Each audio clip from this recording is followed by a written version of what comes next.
Good morning. It is Tuesday. It's the 18th of November, and our reading is from Ephesians 4:29.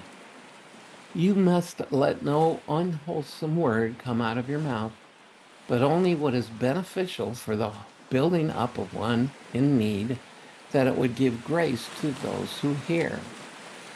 James talks about this a lot too, and that is the damage we can do with our tongue, or with our mouth, or when we lose our temper. Believe me, you wouldn't want to see me when I'm fighting with tech.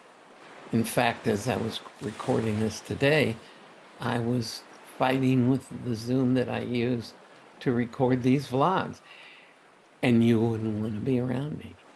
And it's something I have to ask the Lord to forgive me for. And so this is the point. We represent Him. We need to be careful about how we speak. And believe me, having taught on communication a lot over the years, it's not just what we say, but it's how we say it. Like, do you forgive me? Of course I forgive you. Or, are you mad at me? Why would you say that? So it's not just what we say, but it's how we say it. And the whole point is, as believers, we are to use our words, and especially ones that come from the Holy Spirit through us, to build others up, not to tear them down. It's easy to tear people down. Takes no effort at all. But, and I remind couples of this a lot, remember, it takes 9 positives to undo just 1 negative. And depending on what that negative is, it may take a whole lot more than 9 positives. You may not even be able to undo it. So we really need to depend on the Lord. And when I say we, I include myself in that, to not let our mouths run away with us, but let our brains process first.